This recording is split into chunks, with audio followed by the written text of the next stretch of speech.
आज की हमारी कहानी सोमा नाम के हमारे इस लड़के पे होने वाली है, जो कि ऑफ कोर्स दिमाग से काफी ज्यादा तेज है। हमारे भाई को किसी दूसरी दुनिया के किंगडम में समन कर दिया जाता है, लेकिन एक बलि के रूप में। हालांकि अपना भाई अपने घोड़े जैसा दिमाग लगाता है और उसी किंगडम पे राज करने लगता है, वहाँ की राजा की बेटी से शादी करके। और सिर्फ इतना ही नहीं बल्कि वहाँ पे होने वाली एक बहुत बड़ी जंग को रोक देता है। कहानी की शुरुआत होती है हमारे भाई के बारे में बताते हुए, जो कि अपने ग्रैंडपा के साथ रहता है मॉडर्न डे जापान में। लेकिन हमारे भाई के बादाम चने खा खा के दिमाग काफी ज्यादा तेज हो चुका है कि इवन वो प्लानिंग में काफी ज्यादा तगड़ा हो चुका है। नॉर्मल डे की तरह हमारा भाई जो था लाइब्रेरी गया होता है ज्ञान के समुद्र में डूबने के लिए, लेकिन जैसे एक बुक निकालता है उसके नीचे की जमीन खिसक जाती है एंड एकदम से वो किसी दूसरी दुनिया में रिकार्नेट हो जाता है। वेल सॉरी रिकार्नेट नहीं, असल में समन हो जाता है। हमारे भाई को इससे पहले वो कुछ सोचता है, वो सीधे जाके एक जमीन पे आके गिर जाता है। हालांकि उसकी बिल्कुल ही सॉफ्ट लैंडिंग होती है। जैसे अपने भाई धरती को टच करता है, वो फील करता है कि भाई उसे तो चोट नहीं लगी है एंड उसके आजू बाजू में काफी बड़े बड़े लौंडे खड़े हैं। ऐसे लंबे लंबे इंसानों को देखने के बाद हमारा भाई बिल्कुल थोड़ा सा शॉक हो जाता है, लेकिन डरता नहीं है। तभी वो जो बंदे होता है हमारे भाई को एक कोट जैसी चीज में ले जाते हैं और हमें दिखाया जाता है कि जैसे अपना भाई जाता है अंदर, उसे देखने के मिलते हैं काफी सारे ह्यूमंस के साथ एल्व्स और बाकी प्रजाति के लोग भी, कह सकते हैं मिक्स लोग यहाँ पे रहते हैं। तभी जो किंग होता है वो खड़ा होता है और हमारे भाई को बोलता है, तो आपका स्वागत है हीरो। पहले तो हमारे भाई को कुछ समझ नहीं आता, वो कहता है क्या हीरो, कौन सा हीरो। एंड हमारा जो किंग होता है उसे बताता है कि असल में तुम ही हीरो हो जिसे हमने कॉल किया है, तुमने उठा लिया। लेकिन हमारा जो भाई होता है कहता है मेरे को उठा लिया, अरे तुम लोगों ने मेरे को किडनैप किया भाई। एंड तभी अपना भाई होता है वो वहाँ पे गुस्सा होना शुरू हो जाता है और किंग कहता है भैया रुको जरा, मैं तुम्हें स्थिति बताता हूँ हमारी। किंग हमारे भाई को बताता है कि असल में यहाँ पे हर तरह की प्रजाति के लोग रहते हैं, लेकिन सबकी शांति तो तब भंग हुई जब एक तरह का पोर्टल सा आया एंड उसके अंदर से डीमंस निकलने शुरू हो गए, जो कि ऑफ कोर्स हर जगह पे अटैक करना शुरू कर दिए। इस कॉन्टिनेंट में हर तरह की प्रजाति के लोग रहते हैं, उनका किंगडम है। और इन सभी ने उन डीमंस को हराने के लिए कोशिश भी की थी, लेकिन हालांकि सब कुछ उल्टा पड़ गया और इन लोगों की मैन फोर्स जो है कम पड़ गई, मतलब की आर्मी समझ लो यार। बेशक जो डीमंस थे वो बिल्कुल अनगिनत थे, मतलब आए जा रहे थे एंड ऑफ कोर्स उन्हें हराना नामुमकिन के बराबर हो गया था। हमारा लोंडा किंग को कहता है भैया मेरे को नहीं आती लड़ने वड़ना, गलत इंसान को पकड़ लिए भाई। लेकिन तभी किंग के बाजू से एक बंदा आता है एंड कहता है नहीं भाई बिल्कुल सही बंदे को पकड़ा है और असल में तुम यहाँ पे लड़ने के लिए नहीं बल्कि अपनी जान देने के लिए आए हो। वो बंदा बताता है कि असल में जो केओस एम्पायर है उन लोगों से काफी सारा पैसा मांग रहा है क्योंकि उन्हें लड़ाई को फाइंड करना है। काफी लंबे अरसे से वो पैसे मांग रहे हैं लेकिन ये लोग दे नहीं पा रहे, तो अब ये लोग हीरो समन करके उन्हें देने की कोशिश करने वाले हैं, क्योंकि अगर ये उन्हें पैसे नहीं देंगे तो वो लोग वॉर छेड़ देंगे। और इसी कारण जो डील है वो एक हीरो पे सेट हो गई कि हमें उन्हें बस हीरो प्रोवाइड करने, बस पैसे हम पे है नहीं, दिवाली वैसे भी हम हो रखे हैं, तो बस हमें हीरो देना है उन्हें। अब अपना भाई थोड़ा सा सोच में पड़ चुका होता है क्योंकि यहाँ पे हालत बहुत बुरी चल रही होती है। वो भी सोच रहा होगा हीरो बनाऊं, लेकिन यहाँ पे मरने के लिए वाह क्या बात है। लेकिन हमारे भाई का दिमाग काफी ज्यादा तेज था एंड उसे पता था कि अभी वो लक पे डिपेंड नहीं हो सकता है। मैटर काफी ज्यादा सीरियस है एंड उसे पता है कि वहां से भाग भी नहीं सकता है, तो थोड़ा अपने दिमाग के घोड़े चलाता है एंड किंग से पूछता है कि तुम मेरे को बताओ कि आखिर वो मेरा करने के वाले हैं, मतलब कि अगर सोमा वहां पे चले भी आऊं कि केओस किंगडम में, तो आखिर उसके बाद उसका क्या होने वाला है। और किंग के पास इसका कोई जवाब ही नहीं होता है, वो बस अपना सर नीचे झुका के बस खड़ा होता है। सोमा कहता है बड़ा नालायक इंसान है। खैर तभी उनसे एक और सवाल पूछता है कि क्या कोई गारंटी है कि वो सेफ ही लौटेगा वापस। तभी जो किंग होता है वो कहता है भैया इसका तो हमें भी नहीं पता कि तुम सेफ होंगे कि नहीं होंगे। बेशक इसके बाद हमारा जो लौंडा था उसे समझ आ गया था कि भैया अब भाई कुछ नहीं हो सकता, मामला अपने हाथ में लेना पड़ेगा। वो उनसे पूछता है कि आखिर लास्ट टाइम जो हीरो है वो कब समन किया गया था। एंड वहाँ के जो मिनिस्टर होता है वो बताते हैं कि असल में 500 साल पहले वो लास्ट टाइम था जब किसी हीरो को समन किया गया हो, क्योंकि उसके बाद से कोई भी हीरो आ ही नहीं रहा था कि भले कितनी बार भी समन करे। इसी के साथ सोमा हमारा लास्ट क्वेश्चन उनसे पूछता है कि क्या आखिर होने वाला उनका, अगर वो सोमा को उनको दे देंगे क्या उनसे दोबारा पैसे नहीं मांगे जाएंगे, क्या केओस किंगडम फिर से शांत हो जाएगा। एंड ऑफ कोर्स इस सवाल का किसी के पास जवाब नहीं रहता, हैरान हो जाते सब लोग। और इसी के साथ अपना भाई मौके पर चौका मारते हुए पूरे के पूरे प्लॉट को ही ट्विस्ट कर देता है और कहता है अपनी अपनी बेटियों का हाथ थाम के रख लो, क्योंकि मैं जो कि चुना गया हूँ भगवान के द्वारा तुम लोगों के लिए इस किंगडम को सुधारेगा और यहाँ पे एक रेवोल्यूशन लाएगा। वो सबसे पहले उन लोगों से डिमांड करता है कि मेरे पास सारे के सारे फाइनेंशियल रिकॉर्ड ला के रख दो इस किंगडम के, और सारा धन दौलत भी, ताकि मैं इस किंगडम को कोलैप्स होने से पहले बचा लूं। और इसी के साथ जो हमारा राजा होता है वो भी कहता है चलो ठीक है फिर एक ट्राई कर लेते हैं। राजा और उसके मंत्री जितने भी फाइनेंशियल रिकॉर्ड होते हैं सारे के सारे हमारे भाई को दे देते हैं, क्योंकि वैसे तो उस टाइम पे हमारे भाई के पास कोई प्लान होता नहीं है, लेकिन ऑफ कोर्स वो बना लेगा। हमारा भाई पूरे दिन रात एक कर देता है 3 दिन तक और सारी सारी फाइनेंशियल रिकॉर्ड्स को पढ़ लेता है और एनालाइज कर लेता है एंड इन दी एंड वो एक प्लान के साथ आता है। वहीं तभी जो किंग होता है वो 3 दिन के बाद एक असेंबली बुलाता है जहाँ पे हमारा जो सोमा होता है बहुत बुरी हालत में होता है, मतलब नींद में होता है एकदम। तभी जो किंग होता है वो कहता है मैं किंग अपनी सारी की सारी पावर जो है किंग की वो ट्रांसफर करता हूँ इस लौंडे को और आज से इसको किंग घोषित करता हूँ। सब लोग शॉक हो जाते हैं और साथ ही साथ हमारे भाई की भी नींद उड़ जाती है। हमारे लौंडे को कुछ समझ नहीं आ रहा होता है, वो बस कह रहा होता है भैया क्या चल रहा है, ये कोई ड्रामा चल रहा है। सत्ता तो राजा ने दे ही दी थी, साथ ही साथ ये भी कहता है कि असल में सोमा के साथ वो अपनी इकलौती बेटी की लिस की भी शादी कराने वाला है। उसी दिन से हमारे भाई की पूरी जिंदगी एकदम से पलट जाती है। क्या मतलब भाई को दहेज में पूरा राज्य मिल गया। वहीं तभी अगले सीन में हमें दिखाया था हमारे भाई को जो कि बिल्कुल ही बोझ में पड़ा हुआ होता है इन कागजों के। भले भाई अपना राजा बन गया, लेकिन इतना सारा काम भाई से संभाला नहीं जा रहा होता है। तभी जब हमारा भाई ज्यादा बिजी होता है, वहां पे हमारी लिस्ट आती है। हालांकि इस चीज के बारे में हमारे भाई को बिल्कुल नहीं पता होता है, इवन हमारे भाई को भी नहीं पता होता है। तभी जो लिस्ट अंदर आती है और हमारा भाई उससे कहता है क्या तुम पढ़ी लिखी हो? वो लड़की कहती है हाँ बिल्कुल मैं पढ़ी लिखी हूँ। हमारा भाई उससे थोड़े सवाल भी पूछता है, एंड वो जो लड़की होती है वो सभी सवालों के सही सही जवाब भी दे देती है। हालांकि मैथ्स के क्वेश्चन होते हैं। हमारा भाई ये सारे सवाल लिस्ट से बिना देखे उसे पूछ रहा होता है। तभी लिस्ट जो होती है कहती है मैं किंग की बेटी हूँ। एंड तभी हमारा भाई उसकी तरफ देखता है, कहता है ओह अच्छा तुम हो क्या? नहीं मतलब वो सब तो ठीक है, लेकिन तुम ऐसे मिलिट्री वाली ड्रेस में क्यों आई हो? क्या मतलब दूल्हे दुल्हन का पहला सवाल थोड़ा कैजुअल है। पता भी जो लिस्ट होती है हमारे भाई को बताती है कि असल में वो मिलिट्री में उसे काफी बच जाना पड़ता है, तो इसलिए उसने ऐसे कपड़े पहने हैं क्योंकि उसे लड़ाई के टाइम फ्रंट लाइन पे जाना पड़ता है। और वो हमारे भाई से पूछे कि आखिर तुम मेरे बाप का सत्ता क्यों ले रहे हो भाई? तब हमारा भाई जो होता है लिस्ट को कंफर्म करता है कि भैया मैं तो यहाँ पे अभी भी टपका हूँ, तुम्हारे पिताश्री ने पता नहीं क्या सोच के मेरे को यहाँ का राजा बना दिया। हालांकि मेरे को इसमें कोई इंटरेस्ट नहीं है, मैं यहाँ पे मतलब लगभग 2-3 साल में यहाँ से चले जाऊंगा। और जहाँ तक बात है हम दोनों की शादी की, तो तुम वो कभी भी कैंसिल कर लेना, मेरे को उसकी कोई दिक्कत वाली बात नहीं है, क्योंकि उसका काम बस यहाँ पे इस पूरे किंगडम को दोबारा फाइनेंशियली स्टेबल बनाना है और यहाँ की मिलिट्री को भी पावरफुल करना है। लड़की हमारे भाई को देखिए इंप्रेस हो जाती है। तभी हमारा भाई बताता है उसे कि अभी हमारा भाई जो उन लोगों की तिजोरी में से कुछ सामान जो है इधर उधर बेच रहा है, जो कि किसी काम का नहीं है। और इन चीजों को बेचने के बाद वो थोड़ा पैसा आएगा, उससे जनता को खिलाएगा, क्योंकि जनता ज्यादा इंपॉर्टेंट है इन फालतू के जेवरों से। वहीं तभी हमारे जो लीस होते हैं हमारे भाई के ऊपर चिल्लाते और कहते हैं तुम पागल वागल हो गए हो क्या? उसके अंदर काफी सारे पुराने जेवर भी थे और काफी सारी ऐसी चीज जो काफी ज्यादा जरूरी थी। तभी हमारा भाई उसको एक पर्चा ला के देता है और कहता है इसमें वो सारी चीजें लिखी हुई हैं जो जो उसने बेची है। एंड उसको पता है कि उसने कोई भी मैजिकल आइटम या फिर कुछ ऐसी चीजें नहीं बेची है, बस बेसिक आइटम ही बेचे हैं। लिस की जान में जान आती है एंड वो कहते हैं वो अच्छी बात है, फिर तो अब तुम ये बताओ कि तुम्हारा नेक्स्ट प्लान क्या है? हमारा भाई लिस को बताता है कि असल में हम केओस किंगडम को कुछ भी नहीं भेजने वाले, बेशक हम उन्हें जो पैसा भेजने वाले थे अब वो हम अपने ही पे ऊपर लगाएंगे। कहने का मतलब हमारी ही लोगों को काफी ज्यादा खाने की जरूरत है, तो ऑफकोर्स हम नहीं खिलाएंगे और अपनी मिलिट्री को स्ट्रॉन्ग करेंगे। और लिस को भी लगता है ये आइडिया बिल्कुल सही है, क्योंकि केओस का कुछ नहीं पता कि वो कब कब हमें धमकी देता रहे वॉर की। और ऑफ कोर्स उन लोगों का डोमिनेंट खत्म करने के लिए हमें जरूरत है हमारी मिलिट्री को स्ट्रॉन्ग करने के लिए। इवन अपना भाई भी काफी कुछ समझ चुका होता है कि आखिर दुनिया कैसे काम कर रही है। वहीं तभी अपना भाई जो होता है बाहर जाता है और देखता है कि भाई ये दुनिया कितनी ज्यादा खूबसूरत है एंड यहाँ पे काफी सारी चीजें ऐसी हैं जो कि कुछ ज्यादा ही मॉडर्नाइज्ड है। जैसे कि ये जगह ज्यादा कुछ टेक्नोलॉजी में आगे नहीं है, लेकिन इन लोगों के पास कुछ स्पेशल पावर्स है जिसकी वजह से यहाँ पे जितनी भी चीजें वो काफी ज्यादा मॉडर्नाइज हो जाती हैं। जिनमें से एक लैंप है। ये लैंप में असल में एक तरह का मैजिक बॉल रखा होता है जो कि ऑफ कोर्स हर जगह रोशनी दे देता है। हालांकि इस जगह पे कोई भी इलेक्ट्रिसिटी नहीं है एंड ऑफ कोर्स काफी ज्यादा शॉकिंग बात है कि यहाँ पे असल में इन लोगों की मैजिक पावर की वजह से इन लोगों को काफी चीजें अपने आप सुविधाजनक मिल चुकी है। वहीं एक प्रिंस जो होता है हमारे भाई को भी ले जाता है एक ऐसी जगह पे और हमारे भाई को बोलता है कि इस सामने वाली मूर्ति पे अपना हाथ रखो, जिससे हमारा भाई भी पता चला सकता है कि असल में उसके पास भी कोई मैजिकल पावर है कि नहीं है।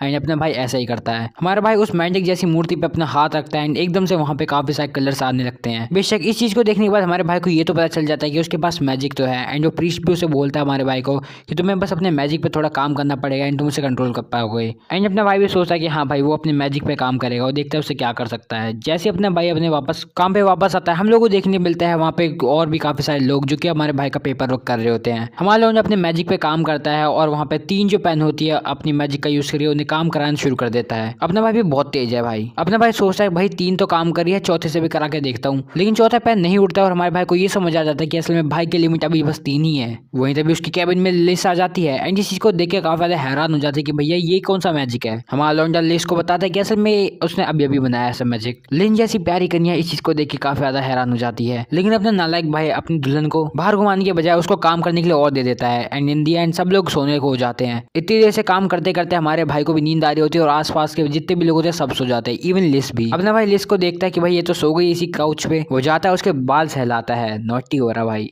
लेकिन तभी लिस उठ जाती है और हमारे भाई को देख के कहती है अबे तेरे को क्या है, ज्यादा चेप हो रहा है। लेकिन अपना भाई कहता है अरे यार मैं तो बस कुछ नहीं, बस देखने आया था कि तुम सो गई कि नहीं। और तब अपना भाई लिस को कहता है चलो मैं तुम्हें कुछ दिखाता हूँ। और इसी के साथ हम लोगों को एक अजीब चीज देखने मिलती है। हमारा भाई जिसे असल में घोड़ा चलाना चाहिए था और उसके पीछे उसकी क्वीन बैठनी चाहिए थी, पर यहाँ तो उल्टा सीधा हो रहा भाई। ऑफकोर्स इस चीज का कारण है क्योंकि हमारे भाई को घोड़ा चलाना नहीं आता। थोड़ी देर की रोमांटिक राइड के बाद हमारे भाई बहन एक कॉटन फार्म में पहुंच जाते हैं जहाँ पे काफी सारे कॉटन उगा हुआ होता है। क्या मतलब तुम लोगों ने सही सुना, भाई बहन ही हमारे। तब अपना जो भाई होता है वो लिस को एक राज की बात बताता है या फिर ऐसी चीज बताता है जो हमारी लिस्ट को पता ही नहीं होती। हमारा भाई लिस्ट को बताता है कि असल में जो तुम इतना सारा कॉटन देख रहे हो ये असल में बिल्कुल वेस्ट है। और बिल्कुल ये कॉमर्स के स्टूडेंट की तरह वो सब बताता है कि असल में अब जो हमारी डिमांड है वो कम हो चुकी है क्योंकि सप्लाई ज्यादा हो चुका है। मतलब कि जब तक इस किंगडम के लोग कॉटन को उगा रहे थे, मतलब और किसी चीज को बिना उगाए बस कॉटन उगाए जा रहे थे क्योंकि उनसे ज्यादा पैसा मिलता है। लेकिन ये लोग यही भूल गया कि भैया कि बाहर के लोग तो ये कर सकते हैं। एंड यही हुआ, बाहर के कंट्री के लोगों ने भी ऐसा ही किया, कॉटन उगाया एंड उसके बाद हमारी सप्लाई बढ़ गई जिसकी जिसकी वजह से हमारी पूरी की पूरी मार्केट की डिमांड गिर गई। और अब ये जो कॉटन के खेत है किसी काम के नहीं है।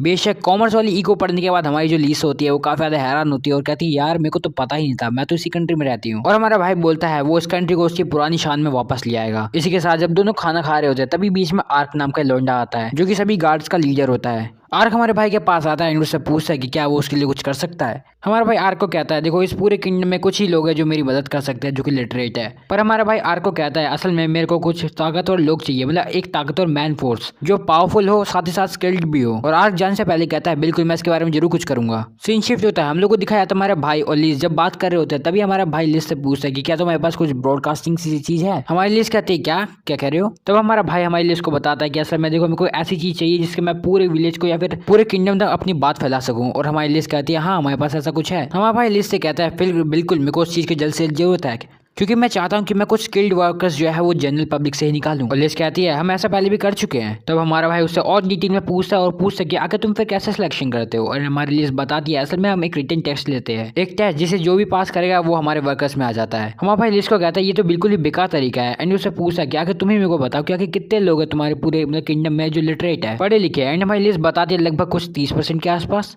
और हमारा भाई लिस्ट को बताता है हाँ बिल्कुल यही तो तुम्हारी दिक्कत है पूरे किंगडम की कि तुम्हारे यहाँ पे वैसे भी लिटरेट लोग बहुत कम है और जिनको पढ़ना लिखना आता नहीं है एंड अगर उनके पास स्किल्स हुई तो वो अपनी स्किल्स को शो नहीं कर पाएंगे। बेशक जो वेल्थी लोग हैं जो अपने बच्चों को पढ़ा सकते हैं बस वही लोग इस टेस्ट को दे पाएंगे। इवन जो कुछ नोबल्स लोग होते हैं वही पढ़ा पाएंगे। कहने का मतलब सिलेक्शन का तरीका ही बहुत बेकार है। तो हमारे लिस्ट कहते हैं अच्छा तो तुम क्या करने वाले हो। और हमारा भाई कहता है वो तो उसी दिन देखना। हमें दिखाया जाता है हमारा भाई जो है पूरे किंगडम के सामने एक ब्रॉडकास्ट करवाता है जहाँ पे पूरे किंगडम को बताता है कि असल में मेरे पास तुम लोगों के लिए एक काफी बढ़िया चीज है, यानी एक बढ़िया अपॉर्चुनिटी। और पूरे के पूरे किंगडम जो होता है वो इस चीज को सुनने के लिए काफी ज्यादा एक्साइटेड हो जाता है। हमारा भाई उन सबको बताता है कि असल में आपके पास कोई सी भी स्किल हो आप आ सकते हैं और हमारे साथ काम कर सकते हैं। कहने का मतलब बस आपके पास स्किल होनी चाहिए, ये फर्क नहीं पड़ता कि आप कहाँ से बिलोंग करते हैं, क्या कौन से रैंक पे हैं, ऊंचे खानदान से, गरीब है अमीर है, बस आओ। वहीं अगले दिन हम लोग को दिखाया जाता है कि कुछ गिनती के कुछ लोग आते हैं एंड ऑफ कोर्स हमारे किंग के सामने झुकते हैं। हमें देखने को मिलता है कि बस गिनती के कुछ 5 ही कंटेस्टेंट होते हैं जिनमें से 4 तो होते हैं वो हमारे भाई के सामने झुक जाते हैं, लेकिन एक लड़की होती है वो बिल्कुल नहीं झुकती है।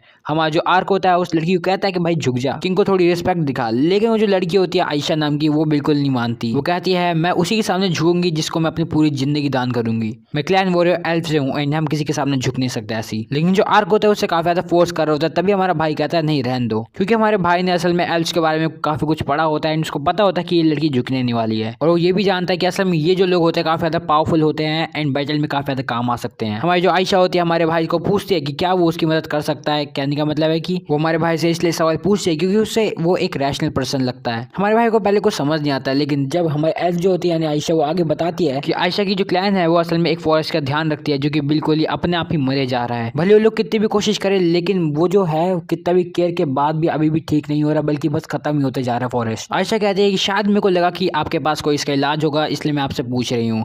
हमारा भाई सोचता कि क्या करा जा सकता है एंड अभी उस आयशा से पूछता कि क्या तुम फॉरेस्ट की ट्रेनिंग करते हो। आयशा को कुछ समझ नहीं आता एंड वो कहती है आए। तब हमारा भाई समझ जाता है शायद ये जो टेक्नोलॉजी है थोड़ी ज्यादा हाई फाई होगी इसलिए इन लोगों को पता नहीं है। तब हमारा भाई जो होता है वो इस चीज के बारे में बताता है कि असल में जब जो फॉरेस्ट होते हैं वो अपने आप ग्रो होना शुरू कर देते हैं एंड ऑफ कोर्स जो पुराने पेड़ होते हैं वो अपनी जड़ों को फैला देते हैं पूरी जगह पे, क्योंकि बेशक जंगल तो ऐसे होते हैं ना अपने आप उग जाते हैं, ऑर्गेनाइज नहीं होते हैं। एंड इसी के कारण जो जंगल होते हैं जो बड़े बड़े और पुराने पेड़ होते हैं वो अपनी जड़ों से जगह वो फर्टिलिटी ले लेते हैं जिसकी वजह से वहाँ पे न्यू प्लांट्स उग नहीं पाते। आयशा इतनी सारी चीजें सुनने के बाद उसके सामने झुक जाती है हमारे भाई के और कहती है प्लीज हम मेरे इस फॉरेस्ट को बचा लीजिए, मैं आप जो कहेंगे वो करूंगी। इवन अपनी जो जानवान है वो भी दे देगी। बस वो चाहती है कि अपना जो भाई है वो उन लोगों के फॉरेस्ट पे थोड़ा ध्यान दे। वही तभी वहाँ पे एक नई कंसिस्टेंट आती है जो कि असल में मीड होती है जिसका नाम होता है जूना। जूना अपना टैलेंट बताती है और बताती है कि असल में वो एक काफी अच्छे सिंगर है। हालांकि जो लड़की है सबसे ज्यादा सुंदर भी होते हैं वहाँ के पूरे किंगडम में। एंड तभी हमारा जो मिनिस्टर होता है वो हमारे भाई को बताता है कि असल में जो मर्मिट्स होती है वो पहले समुद्र में जो जहाज जाते हैं उनको अपनी आवाज से इधर उधर बहला देती थी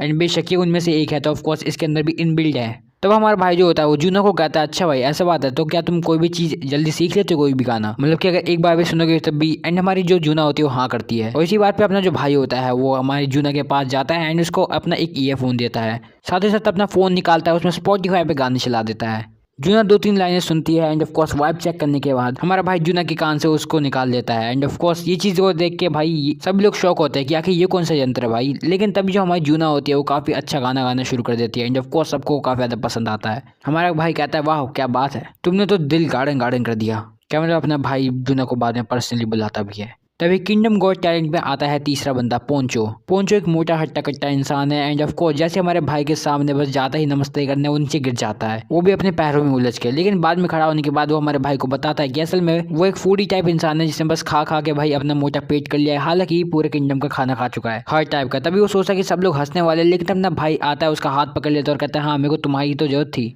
एंड ऑफ कोर्स अपना जो भाई है वो असल में हमारे पोंचो को ये बताना चाहता है कि वो बिल्कुल भी ऐसा नहीं कि किसी काम का नहीं, वो बिल्कुल किसी काम का है, बस वो अपने आप को यूजर्स न समझे। एंड ऐसा हमारा भाई चाहता है बस। पोंचो भी न्यू किंग की ऐसी बातें सुनने के बाद अपना काफी ज्यादा मोटिवेट हो चुका होता है और अब काफी ज्यादा खुश होता है। और हमारा भाई पोंचो एक टास्क भी देता है कि अपनी वो स्किल्स दिखा सके, ताकि हमारे पोंचो की बारी हो जाती है और हम लोग को दिखाया जाता है हमारा फिर फोर्थ कंटेस्टेंट, जिसका नाम होता है काज। एंड ऑफ कोर्स ये बंदा जो है हमारे भाई की तरह बिल्कुल वैसा ही है, बिल्कुल एक रैशनल बंदा है, ज्ञान के सागरों में डूबा हुआ जैसा बंदा है, बिल्कुल लाइब्रेरी में रहता है, पढ़ता रहता है एंड ऑफ कोर्स काफी अच्छा आईक्यू है। इवन इस बंदे काज की और हमारे भाई की जब बात हो रही होती है तो हमारा भाई समझ जाता है इसकी बातों से कि भाई ये काफी ज्यादा इंटेलिजेंट बनता है। और इसी बात पे हमारा जो भाई होता है वो काज से एक सवाल पूछता है कि आखिर तुम मेरे को ये बताओ कि क्या तुम्हें क्या लगता है कि आखिर मैं कैसा किंग हूँ, मतलब कि क्या मैं किंग होने के लायक भी हूँ। और हमारा काज बताता है बिल्कुल आप बिल्कुल हो, क्योंकि किंग जो है वो अच्छी तरह से जानता है कि उसके लिए क्या इंपॉर्टेंट है और क्या इंपॉर्टेंट नहीं है। वो जानता है अच्छी तरह से कि उसकी जनता उसके लिए कितनी ज्यादा इंपॉर्टेंट है। काज हमारे भाई को बोलता है कि वो बिल्कुल सही बैठता है एक किंग के लिए एंड ऑफ कोर्स वो हमारे भाई का एक तरह से राइट हैंड बनना चाहता है, या फिर यूं कहेंगे एडवाइजर बनना चाहता है। हमारा भाई ऑफ कोर्स काफी ज्यादा इंटेलिजेंस को जानता है और उसको एग्री कर देता है। तभी हमें दिखाई जाती है हमारी fifth contestant Tomoe. Of course ये एक वुल्फ गर्ल है जो कि ऑफ कोर्स इस कंट्री से है भी नहीं, लेकिन ये जो वुल्फ गर्ल है ये बाकी एनिमल्स की भाषा समझ सकती है। हमारे लिए जो होती है इस लड़की को देख के पहचान जाता है कि ये तो यहाँ की है ही नहीं। एंड हमारा भाई कहता है बेशक ये कोई रेफ्यूजी होगी एंड शायद यहाँ पे एक रेफ्यूजी बन के ही रह रही होगी। तो वो असल में कुछ कहना चाहते थे लेकिन हालांकि इंट्रोवर्ट होने के कारण नहीं बोल पाते, जिसकी वजह से हमारा भाई उसके नील डाउन होकर उससे पूछता है। एंड हमारी जो तोमोई होती है उसके हमारे भाई के कान में बताते हैं कुछ ऐसा जिसकी वजह से हमारे भाई के होश उड़ जाते हैं। लेकिन अपना जो भाई है वो इस चीज के बारे में किसी को बताना नहीं चाहता है, इसलिए चुपचाप अपनी सीट पे आके बैठ जाता है और उसी टाइम जो अपनी सभा होती है वो डिसमिस कर देता है। बाद में मिनिस्टर आर्क और हमारे लिस के साथ वो बैठता है और उन लोगों से पूछता है कि क्या तुम लोगों ने कुछ सुना था जो आके इसने मेरे को कानों में कहा था। एंड जो हमारे मिनिस्टर ये सब होता है वो बताता है कि नहीं ऐसा कुछ नहीं हमने सुना, क्योंकि तुम लोगों ने इतने धीरे जो बोला। हमारा भाई कहता है ये तो फिर काफी अच्छी बात है, क्योंकि अच्छा है किसी को इस चीज के बारे में नहीं पता चला। हमारा भाई जो होता है उन तीनों को बताता है कि असल में ये जो लड़की है ये कुछ ऐसा कर सकते हैं जिसको किसी के बारे में पता नहीं चलना चाहिए, तो ऑफकोर्स एक टॉप सीक्रेट होगा हमारे बीच। एंड वो लोगों को बताता है कि असल में ये जो लड़की है ये डीमन से बात कर सकती है। और बेशक इस बात को सुनने के बाद जो वो लोग होते हैं वो काफी ज्यादा हैरान हो जाते हैं और कहते हैं क्या सच में, क्योंकि डीमन से बात करना ऑफकोर्स मतलब कि बाकी सारे लोगों से ट्रिगर हो जाना। इंसान और डीमन के बीच में वैसी लड़ाई चल रही है एंड ऑफ कोर्स अगर इस लड़की पे स्पॉटलाइट पड़ गई फिर सब लोग इसके पीछे पड़ जाएंगे। लिस ये भी कहते हैं कि ये बिल्कुल नहीं हो सकता क्योंकि डीमंस तो कुछ और लैंग्वेज बोलते हैं। एंड जो लिस होती है वो हमारी तुमोई से पूछेगी क्या तुम्हारे पास कोई प्रूफ है या फिर कुछ तुम्हें कंफर्म है कि तुम बात कर सकती हो। एंड हमारे तुमोई बताते कि हाँ असल में पास एक बात है, जब हमारी तुमोई जो थी वो बस खेलते खेलते जंगलों में जा रही थी उसे वहाँ पे एक मॉन्स्टर मिला। वो असल में एक डीमन था जो कि ऑफकोर्स छोटी हाइट का था और डॉग जैसी शक्ल का था। हमारी तुमोई जो थी वो हेल्प के लिए चिल्लाई, लेकिन वो जो डीमन था उसे शटअप बोल दिया और तुमोई की बेइज्जती कर दी। हालांकि तुमोई भी काफी ज्यादा हैरान हो गई थी कि वो डीमंस की बातें सुन सकती है, पहचान सकती है। तुमोई डीमन से पूछती भी है क्या तुम मेरी बातें समझ पा रहे हो, एंड वो हाँ बोलता है। तभी बाकी डीमन आने वाले होते हैं और हमारा जो छोटा वाला डीमन होता है वो हमारे तुमोई को वहाँ से भागने के लिए कहता है, क्योंकि वो लोग तुमोई को जिंदा नहीं छोड़ते। तो ऑफकोर्स हमें इस चीज से पता चल जाता है कि शायद जो डीमंस है वो ह्यूमंस के अलावा बाकी सभी लोगों को छोड़ सकते हैं। बिल्कुल, क्योंकि इन लोगों की लड़ाई ऑफकोर्स ह्यूमंस से चल रही है एंड ऑफकोर्स ह्यूमंस ने भी काफी सारे डीमंस को मार रखा है। तो बाई चांस शायद एल्फ को छोड़ दे, डेमी ह्यूमंस को छोड़ दे, लेकिन भाई ऑफकोर्स ह्यूमंस को तो नहीं छोड़ेंगे। एंड ऑफकोर्स दोनों ही पार्टी जो है एक दूसरे की बात भी नहीं सुनना चाहती है एंड ऑफकोर्स ये लड़ाई रुकेगी भी नहीं, क्योंकि एक दूसरे को देखते ही खून खोलता है इन लोगों का। तभी हमारा जो आर्क होता है वो कहता है हमें इस लड़की को तो फिर रोल प्रोटेक्शन देनी चाहिए। लेकिन तभी मिनिस्टर कहता है एकदम से ऐसे रोल प्रोटेक्शन दे देना फिर तो कुछ ज्यादा ही प्रायोरिटाइज हो जाएगी और लोग समझ जाएंगे कि भाई इस लड़की में कुछ तो स्पेशल है। तभी जो हमारा भाई होता है वो सोचने लगता है कि आगे फिर इसका करे क्या, क्योंकि इसे रोल प्रोटेक्शन भी चाहिए। तभी जो मिनिस्टर होता है वो सजेस्ट करता है क्यों ना तुम इसे अडॉप्ट कर लो अपनी बेटी की तरह, लेकिन इसके लिए तुम्हें शादी करनी पड़ेगी। लेकिन तभी इस बात को सुनने के बाद हमारा जो भाई होता है वो क्या सजेस्ट करता है कि क्यों ना ऐसा करता है कि हम लिस के जो डैड है उन्हें बोल के इस लड़की को अडॉप्ट करा लेंगे और इसे रोल प्रोटेक्शन भी मिल जाएगी। लेकिन तभी जो हमारे लिए तोमोई होती है वो बोलते हैं नहीं मेरे मॉम डैड है भाई, नहीं मतलब खामखा नए नए पेरेंट्स ला रहे हो भाई। हमारा भाई तोमोई को कहता है चिंता मत करो, तुम्हारे जो पेरेंट्स होंगे फिर किंग्स के रिलेटिव हो जाएंगे तो ऑफकोर्स वो तुम्हारे साथ ही रहेंगे फिर तुम्हें अपने पेरेंट्स से कोई दूर जाने की जरूरत नहीं है एंड ऑफ कोर्स ये तुम्हारी प्रोटेक्शन के लिए भी काफी इंपॉर्टेंट है। और तुम्हें भी इस बात को सुनने के बाद काफी ज्यादा खुश हो जाती है। तभी हमारे भाई की मीड जो होती है उसे बताती है कि असल में पोंचो आ चुका है। अपना भाई जो होता है अपनी बीवी को लेकर वहां से निकल जाता है। हाँ ठीक है, फियोंसे है। हमें दिखाया जाता है कि असल में पोंचो को असल में हमारे भाई ने भेजा होता है टास्क के लिए एंड अपना सामान लेके वो आ चुका होता है। पोंचो जो अब इन लोगों के लिए खाना बनाने वाला है एंड ऑफ कोर्स वो पहली डिश निकालता है एक स्लाइम, जिसको देखने के बाद वहां पे जितनी भी लड़कियां होती है उनको तो उल्टी आ रही होती है। अगर अभी इस स्लाइम में हल्दी और चीनी डाल देते ना तो इसे जाली की तरह खाते, पुडिंग की तरह। पर खैर हमें क्या, तभी हमें दिखाया जाता है कि असल में जो पोंचो है वो कुछ अलग ही बना रहा है, जो कि देखने में तो हमारा कुछ देसी मैगी जैसा लग रहा होता है, पर हालांकि जापान में से रमेन बोलते हैं। और बेशक होता ही है लड़कियों के ड्रामे। एंड तभी हमारा जो भाई होता है रमेन समझ के इस चीज को खा जाता है और काफी से अच्छा टेस्ट भी लगता है। अब हमारे भाई को ऐसे खाना खाते हुए देख बाकी लड़कियों को भी लगती है भूख एंड वो खाना शुरू कर देते हैं एंड इन्हें काफी ज्यादा पसंद आता है। और हमें दिखाया जाता है कि असल में हमारा जो पोंचो होता है काफी सारी और डिशेज लाया होता है जिसमें ये लोग मसाला तड़का लगा लगा के बस मजे करते करते खा रहे होते हैं। ऑफ कोर्स ऐसा लग रहा होता है जैसे कुकिंग का यूट्यूब चैनल चला दिया होगा। तभी बाद में हमें दिखाया था हमारे भाई को फिर से मेड आती है, इनसे बोलते हैं कि प्राइम मिनिस्टर ने आपको बुलाया है। नहीं, मोदी नहीं आ रहा है यहाँ पे। हमें दिखाया था जैसे हमारा भाई जाता है उसे मिनिस्टर दिखता है हमारे कैश के साथ, और हमारा जो प्राइम मिनिस्टर होता है बिल्कुल ये मिनिस्टर ही असल में प्राइम मिनिस्टर है। हमारे प्राइम मिनिस्टर भाई साहब बोल रहे होते हैं कि असल में ये किंग की तरह स्टेप डाउन होना चाहते हैं और कैश को अपने आगे बढ़ाना चाहते हैं, क्योंकि इन्हें लगता है नए ब्लड जो है अगर साथ में काम करेंगे तो ज्यादा अच्छा रहेगा, यानी कि कैश और हमारा भाई।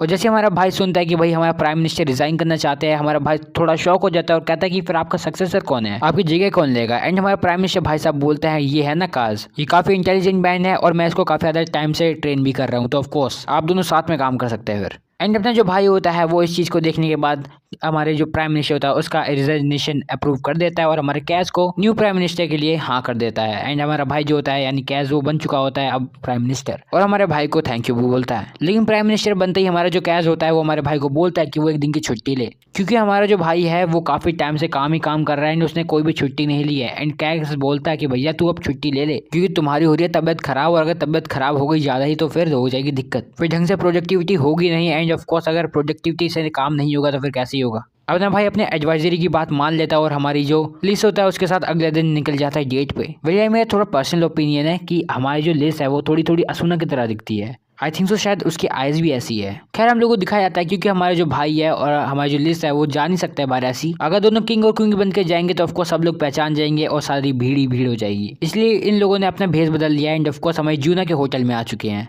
या कैफ, एक ही बात है, जो बोलना बोल लो। तीनों के तीनों बढ़िया खाना छिटका रहे होते हैं, लेकिन तभी इन लोगों को देखने मिलते हैं दो कीड़े। इनमें से लड़की का नाम है हाल एंड लड़की के नाम है कीड़। एंड दोनों के दोनों मक्खियों की तरह इतनी तेज चिल्ला चिल्ला के बात कर रहे होते हैं कि पूरा का पूरा केव सुन रहा होता है इन लोगों की बातें। ये दोनों के दोनों इस समय में बात कर रहे होते हैं हमारे भाई के ऊपर, यानी सोमा के ऊपर, कि आखिर वो जो न्यू किंग बना है उसके बारे में। हमारा जो हाल होता है वो ऑफकोर्स अगेंस्ट होता है इस फैसले की कि भाई मतलब जो हमारा सोमा है उसे किंग बनना चाहता है, क्योंकि वो सेम उसकी उम्र जाता है जितना ही हाल की। एंड उसको ये बिल्कुल भी नहीं पसंद है कि वो उसकी उम्र के बंदे से किसी से ऑर्डर ले। लेकिन हमें जो कीड़ होती है वो ऑफकोर्स बाकी लड़कियों की तरह सॉफ्ट हार्टेड होती है और हमारे भाई की साइड ले रही होती है। हमारे हाल के अंदर होता है लड़कों वाला जोश, कह रहा होता है अगर इस किंग को कुछ आता है तो भाई लड़के दिखाए ना, प्रूफ करके दिखाए, तब हम बाई चांस इसकी थोड़ी रिस्पेक्ट करें, वो तो बात की बात है। लेकिन हमारे जो कीड़ होते हैं वो काफी ज्यादा गुस्से में होते हैं और कहते हैं यार तुम चुप करो यार। शायद तुम्हें नहीं पता लेकिन हमारा जो न्यू किंग है वो कितना ज़्यादा बढ़िया इंसान है, वो काफ़ी डेवलपमेंट पे ध्यान देता है, बाकी चीज़ों पे ध्यान देता है। और जब ये दोनों चिल्ला चिल्ला के बात कर होते हैं हमारा भाई वहाँ पे आता है। हाल जो होता है हमारे भाई को देखने के बाद कहता है क्या वे तेरे को, लेकिन जो हमारे कायदे होते हैं वो एकदम से हमारे भाई को देखते ही समझ जाते कि भैया ये तो किंग है। फिर होना क्या था, हमारा जो सोमा होता है इन दोनों को ले जाते हैं एक स्पेशल रूम में और वहाँ पे इन दोनों से बात करता है। हालांकि जो हमारा हाल होता है फिर भी ऐट रहा होता है और कह रहा होता है भैया वो तो अपोजिट टीम में जाएगा। लेकिन तभी जो हमारी कैशा होती है वो कहती है भैया तू ज़्यादा नहीं बोल रहा है। एंड जो अपना भाई होता है वो हमारे आयशा को कहता है भैया छोड़ दे इसे, कोई बात नहीं, रहने दे इनसे। हमारा जो भाई होता है वो हाल के साथ थोड़ा गेम खेल रहा होता है, लेकिन तभी जो हमारा हाल होता है वो एकदम से समझ जाता है कि भैया ये तो असल में रियल किंग है। और किंग को अपने सामने देखते ही हमारा जो हाल होता है एकदम से अपनी टोन बदल देता है और कहता है अरे आप यहाँ पे। तब हमारा भाई जो होता है उसके दिमाग के साथ थोड़ा गेम खेलता है, उसे कहता है कि अगर देखो तुम्हें डीकोक आर्मी में जाना है तो बिल्कुल चले जाओ। ऑफकोर्स ये दूसरी कंट्री की बात हो रही है, लेकिन हमारा जो भाई होता है इन दोनों की लव स्टोरी के बारे में थोड़ा बहुत जानता है, इसलिए वो कहता है कि अगर तुम दूसरी टीम में चले जाओगे और बाई चांस हम दोनों की लड़ाई हो गई दोनों कंट्री की, तो तुम दोनों आमने सामने हो जाओगे एंड ऑफ कोर्स तुम्हें एक दूसरे को मारना पड़ेगा, वरना बाई चांस तुम नहीं मारोगे तो तुम्हारा कोई दोस्त मार देगा, लेकिन तुम उस बंदे की मदद नहीं कर पाओगे। मतलब कि भगवान न करे लेकिन कायदे को लग गए, लेकिन तुम उसे बचा नहीं पाओगे तुम्हारी टीम के कारण। अब तुम देख लो तुम्हें दूसरी कंट्री में जाना है ज्वाइनिंग लेने या नहीं, अब वो तुम्हारे ऊपर है। मैं कह रहा हूँ हमारा भाई बादाम चने खाता है, भाई बहुत तेज है भाई का दिमाग। और जो हमारा हाल होता है एकदम से डिप्रेशन में चल जाता है भैया ये क्या कह दिया इसने, ये तो बिल्कुल सही बात कह दी इसने तो। और बेशक वो काइडो को चोट नहीं पहुंचाना चाहता और बेशक बड़ी दिमागदारी से हमारे भाई ने इस केस को सॉल्व कर दिया होता है काफी आसानी से। वहीं अगले दिन हमें दिखाया था हमारा जो भाई होता है अपनी महारानी को सिखा रहा होता है, दिखा रहा होता है कि आखिर कैसे वो अब ज्यादा चीजों को कंट्रोल कर पा रहा है एंड वो मैजिक में भी अब काफी ज्यादा पावरफुल हो रहा है। तभी हमारे भाई को एक बुलावा आता है एंड जैसे हमारा भाई जाता है वहाँ पे उसे देखने को मिलता है कि यहाँ राजसभा में तो भैया ग्रेव आए हुए हैं, यानी हमारे हाल के पप्पा जी, और ग्लेव के साथ साथ उनकी काइडे भी आई हुई है। ये तीनों लोग आए होते हैं और तभी हमारा जो ग्रेव होता है वो हमारे भाई को बोलता है कि असल में वो जानता है कि असल में उसके बेटे ने क्या क्या बोला है किंग के बारे में एंड ऑफ कोर्स वो उसके लिए काफ़ी ज़्यादा माफ़ी भी मांगना चाहता है और इस चीज़ के बारे में उसे अभी अभी काइडे के वजह से पता चला है और वो चाहते हैं कि भाई उनके बेटे के साथ ज़्यादा सख्ती ना भरी जाए, मतलब थोड़ा मार लिया जाए लेकिन इतना भी नहीं, क्षमा कर दे उनके लड़के को। एंड उनकी जो मैग्ना फैमिली है उनका हमेशा सपोर्ट रहेगा हमारे भाई को। सोमा कहता है अरे नहीं कोई चिंता वाली बात नहीं, अपने से बहुत मार दिया, मेरे लिए भी इतना काफ़ी है, मैं तो वैसे भी इसको कोई पनिशमेंट नहीं देने वाला था, बल्कि हाल को मेज बनाने वाला है रॉयल गार्ड में और हमारे रॉयल ऑफिसर का दर्जा देने वाला है हमारी काइडे को, क्योंकि हमारा भाई इन दोनों के बॉन्ड्स को जानता है और लोगों को दूर नहीं होने देना चाहता। वही हमें दिखाया था हमारा जो भाई होता है उसका काम ऑलमोस्ट कंप्लीट हो चुका होता है पेपर वर्क का एंड ऑफ कोर्स बाकी काम तो उसके पेन से हो ही जाएगा। और ऑफ कोर्स इतनी बड़ी अच्छी अचीवमेंट हुई है तो ऑफ कोर्स जिन लोगों ने इस काम को करने में मदद की हमारा भाई उन सबको एक रिवॉर्ड देता है। हमारा भाई उन लोगों का थैंक यू तो बोलता है साथ ही साथ, क्योंकि काफी ज्यादा इंपॉर्टेंट लोग भी है वो, एंड उन्हें कहता है भैया तुम जाओ एक हफ्ते की छुट्टी मारो मस्त, क्योंकि पहले से खाने पीने की व्यवस्था भी काफी ठीक हो चुकी है, इवन हमारा जो इको सिस्टम है या फिर की इकोनॉमी वाला सिस्टम है वो भी काफी ठीक हो चुका है और तुम लोगों ने इतनी ज्यादा मेहनत जो की है इसलिए मैं तुम्हें एक हफ्ते की छुट्टी साथ ही साथ तुम्हें एक दारू की बोतल भी गिफ्ट करूंगा जो कि तुम जाके ले सकते हो। अब वो तुम्हारे ऊपर है कि तुम उस दारू की बोतल को बेचना कि पीना है, वो तुम अपना देखो, लेकिन मैं तुम्हारी मेहनत को जानता हूँ और मैं तुम्हें ये सब चीज़ें दान करता हूँ। सारे के सारे वो जो बंदे होते हैं वो बिल्कुल खुश हो जाते हैं, कहते हैं वाह क्या किंग है भाई, मजा आ गया भाई, सभी के टकलों में चांद चमक जाता है। तभी हमें लीज को दिखाया जाता है जो हमारे भाई के पास आती है एंड उसे बोलते क्या कि तुमने सबको एक हफ्ते की छुट्टी क्यों दी, अभी तो सारा काम है। हमारा भाई लीज को बताता है देखो वो चीज़ तो इंपॉर्टेंट है लेकिन अभी हम एक पोर्ट बनाने जा रहे हैं जो कि सबसे ज़्यादा इंपॉर्टेंट है राइट नाउ, क्योंकि भाई इससे हमारा काफ़ी ज़्यादा इकोनॉमी में फ़ायदा होने वाला है। बेशक इससे बस हमारे इकोनॉमी में फ़ायदा नहीं होने वाला है बल्कि एम्प्लॉयमेंट में भी होने वाला है, काफ़ी सारे लोगों को रोजगार मिलने वाला है इस चीज़ से। और हमारा भाई लीज को ये भी बताता है कि असल में जितनी भी शिप्स होंगी वो आ रही होंगी वो इलीगल तरीके से नहीं आएगी और ऑफकोर्स जो भी यहाँ पे आएगी शिप्स वो अपना टैक्स भरेगी, इवन रुकना चाहे तो रुक भी सकती है और ऑफकोर्स अगर वो कोई क्रॉप व्रॉप लेके आ रही होगी तो उस पर उसके एक स्पेशल डिस्काउंट मिल जाएगा, क्योंकि अगर वो यहाँ पे अपनी क्रॉप रखती है तो बेशक उसे बेचेगी भी एंड ऑफ कोर्स जैसे सप्लाई आ जाएगी। एंड इसके बाद अपना जो भाई होता है वुलिस और आयशा के साथ चले जाता है हमारे आर्क से मिलने, जो कि ऑफ कोर्स उस टाइम वहाँ पे टेंट में ही होता है। लेकिन टेंट में आते ही हमारे भाई को एक बुरी खबर मिलती है एंड वो ये होती है कि हमारा भाई यानी आर्क जो होता है उस टाइम बता रहा होता है हमारे भाई को कि यहाँ पे वो लोग पोर्ट तो बना देते हैं लेकिन यहाँ के जो विलेजेस है वो साफ साफ मना कर रहे हैं इस चीज को, क्योंकि वो लोग कह रहे हैं कि असल में एक बहुत पुरानी घटना है जो कि यहाँ पे घटित हुई है एंड ऑफ कोर्स उस चीज के कारण ये लोग सारे विलेजेस मना कर रहे हैं। यहाँ के विलेजर लोग कह रहे हैं कि असल में यहाँ पे अगर तुमने कोई भी पोर्ट वोट बनाया तो यहाँ पे वाटर गॉड आएगा एंड सबको तबाह कर जाएगा। इसी बात पे जो हमारा लौंडा होता है वो कहता है ठीक है फिर मेरे को उन लोगों से मिलना जो ऐसा कह रहे हैं। और हमारा जो सोमा होता है वहाँ उसी विलेज के किसी बड़े इंसान से मिलता है और उनसे हमारा भाई थोड़ी सी बात करता है और वो बुजुर्ग बताते हैं कि असल में यहाँ पे पहले भी ऐसा हो रखा है, मतलब उनके जो ग्रैंडफादर थे यानी कि इन दद्दू के भी दद्दू, उन्होंने यहाँ पे पहले बनाने की कोशिश भी की थी लेकिन ऑफ कोर्स वहाँ पे एकदम से धरती कांपने लगी एंड उसके बाद एकदम से एक दहशत फैला देने वाली बाढ़ जैसी चीज आई एंड ऑफ कोर्स सब कुछ बर्बाद कर गई। हालांकि ये हम लोग जानते कि वो असल में बाढ़ थी, ये लोग नहीं जानते थे। ये लोग उसे एक मॉन्स्टर कहते हैं यानी पानी का देवता एंड समथिंग लाइक दैट, जो कि आता है एंड ऑफ कोर्स सब कुछ तबाह कर जाता है। वहीं बुजुर्ग से बात करने के बाद हमारा जैसी भाई घर आ आता है वो कहता है हम इस जगह पे पोर्ट नहीं बनाने वाले। हमारा जो कैद होता है हमारे भाई को कहता है क्या तुम डर रहे हो उस चीज से थोड़ा उनकी मिथ से। हमारा भाई कैसे कहता है नहीं ऐसा कुछ नहीं है, बस मैं ये सोच रहा हूँ कि अगर कुछ बोला है तो उसका मतलब पीछे कोई ना कोई रास्ता होगा ही, मतलब ऑफ कोर्स वहाँ कोई मॉन्स्टर नहीं होगा लेकिन कोई ना कोई तो दिक्कत होगी तभी ऐसा बोल रहे हैं वो लोग। तब जो हमारा कैद होता है हमारे भाई से पूछता है तो अच्छा तो क्या तुम मतलब तुम डर रहे हो कि वो कोई आ जाएगा कुछ चीज़ एंड ऑफ वो सब कुछ तोड़ जाएगा। हमारा भाई बताते हैं कि ऐसा मैं देखो वो जो बुजुर्ग जैसे बता रहे थे धरती कांपने लग जाती है ये सब, तो ऑफ कोर्स इसका साफ मतलब कि पक्का वहाँ पे अर्थक्वेक और बाढ़ जैसी चीज़ें वहाँ पे काफ़ी ज़्यादा कॉमन होगी एंड तभी इस चीज़ की वजह से वहाँ पे ऐसी चीज़ें बनाना इसलिए मना है, इसलिए ऑफकोर्स उस रेड जोन में ना ही जाए तो ज़्यादा ही बढ़िया है। वहीं दूसरी तरफ हम लोग को दिखाया था हमारे हाल को जो कि ऑफकोर्स रोड बना रहा होता है, लेबर मजदूरों की तरह काम कर रहा होता है और ये सोच रहा था कि भैया ये गार्ड जो होते हैं ये यही क्या कर रहे हैं, कहने का मतलब भाई ये आर्मी वाले हैं ये रोड क्यों बना रहे हैं। एंड तभी हमारे जो कायदे होते हैं वो बताते हैं कि असल में देखो रोड हमें बहुत सारी बनानी है और हम पे इतनी ज़्यादा मैन फोर्स या फिर इतनी पावर नहीं है तो ऑफकोर्स हमें आर्मी का यूज़ करना पड़ रहा है, क्योंकि किसी भी देश की इकोनॉमी जो होती है उसके लिए वहाँ का ट्रांसपोर्टेशन भी काफ़ी ज़्यादा इंपॉर्टेंट होता है, तो ऑफकोर्स इसको बेहतर करना काफ़ी ज़्यादा जरूरी है। इवन जब हमारा हाल जो होता है खाना खा रहा होता है हमारे कायदे उसे बता दिया असल में इसमें जो फ्रेश ये वेजिटेबल्स देख रहे हो ये भी असल में उसी ट्रांसपोर्टेशन से आई है, वो भी आज सुबह ही बाजू वाले विलेज से। और ऐसा इसलिए ही हो पाया है क्योंकि अब जो रोड्स है वो काफ़ी ज़्यादा अच्छी हो चुकी है एंड दस्तों की वजह से काफी आसानी से चीजें आ रही हैं। वहीं जब दोनों बात कर रहे होते हैं हमारा भाई सोमा वहाँ पे आ जाता है एंड कहता है हाँ भाई कैसे हो। हॉल एकदम से खड़ा हो जाता है और कहता है जी सर जी कैसे हो। सोमा हॉल को कहता है भाई तुम ऐसे ड्रामे मत करो, हम दोनों एक ही उम्र के हैं, कम से कम मैं किसी से बात तो कर सकता हूँ अपने उम्र वाले से, तो मुझे मेरे नाम से बुलाओ। एंड तभी हमें दिखाया जाता है हमारा जो भाई होता है वो हमारे लेस को बता रहा होता है कि भाई यहाँ पे कैसे कैसे रोड बनती है। हमारा भाई ये सब समझा रहा होता है हमारे लेस को कि असल में जब रात हो जाती है इस लैम्प कैसे काम करता है ये वाला, इवन रोड्स कैसे बनती है और आखिर ऐसे स्ट्रक्चर के ये जो पेड़ हैं आखिर क्यों बनाए गए हैं। वहीं जब ये ज्ञान की बातें हो ही रही होती है एक कबूतर उड़ते हुए आता है हमारे आयशा के पास एंड उसके अंदर एक चिट्ठी होती है। वो चिट्ठी असल में हमारे आयशा की मॉम डैड की तरफ से आई होती है और जिसमें बताया गया होता है कि उसके वहाँ पे लैंडस्लाइड हुई है जिसकी वजह से काफी सारा डिस्ट्रक्शन हो चुका है, उसको अभी कभी जाना पड़ेगा। हमारा जो भाई होता है वो हमारी कैदी को बोलता है कि एक रिसर्च टीम जल्दी से लेके आओ ताकि रेस्क्यू भी हो पाए। एंड ये चीज का ऑर्डर देने के बाद हमारा जो भाई होता है आयशा के पास जाता है और उसे कहता है तुम चिंता मत करो, यहाँ पे वैसे भी रोने की कोई जरूरत नहीं है, तुम्हें जल्द से जल्द जाना चाहिए वहाँ पे, क्योंकि अगर तुम नहीं गई तो काफी ज्यादा दिक्कत भी होने वाली है। एंड वो कहता है कि अगर तुम जा ही रही हो तो ऑफकोर्स इस रेस्क्यू टीम को भी साथ मिल जाओ जो कि तुम्हारी वहाँ पे काफी ज्यादा मदद करने वाली है। तभी अपना जो भाई होता है वो आयशा से पूछता है कि आखिर तुम मेरे को ये बताओ तुम्हारे वहाँ पे जाने में टाइम कितना लगेगा। और आयशा बताती है कम से कम 2 दिन तो लगने ही वाले हैं, क्योंकि अगर हम आर्मी को वहाँ पे ले जाने वाले किसी टीम को तो ऑफकोर्स उनकी नॉर्मल मास स्पीड में तो लगभग 2 से 3 दिन। और इस टाइम पे अपना जो भाई होता है सारी अपने अकाउंट्स लगाना शुरू कर देता है और कहता है अगर सब कुछ ऐसा चला तो फिर डेट टोल तो काफी ज्यादा बढ़ जाएगा। लेकिन हमें दिखाया जाता है इस पास में से एक डायनासोर जैसी चीज जा रही थी तो अपना भाई सोचता है इसी में अपने सोल्जर्स भेज देते हैं और जैसे तैसे करके उसके जो सोल्जर्स होते हैं वो इवनिंग तक उसके वहाँ पे यानी कि आयशा के वहाँ पे पहुंच जाते हैं। वहीं हम लोग को देखने मिलता है आयशा के पापा जी जिनका नाम होता है वार्डन। पहले तो जो हमारा वार्डन था वो हमारे भाई के साथ थोड़ा फॉर्मेलिटी करने लगा था, लेकिन अपना भाई कहता है यार फॉर्मेलिटी की तेल लेना, तुम पहले अपना काम देखो यार, जो लोग पहले फंसे हैं उनको निकाल लेते हैं बाहर फिर बाद में बात करते हैं। हमारा जो वार्डन होता है वो हमारे भाई को बताना शुरू करता है कि असल में 100 लोगों की जान तो निकल चुकी हैं लेकिन अभी 40 बाकी है। और अपना भाई जो सोमा होता है कहता है ठीक है जो जो निकलते जाएंगे हम लोगों के नाम हटाते जाएंगे।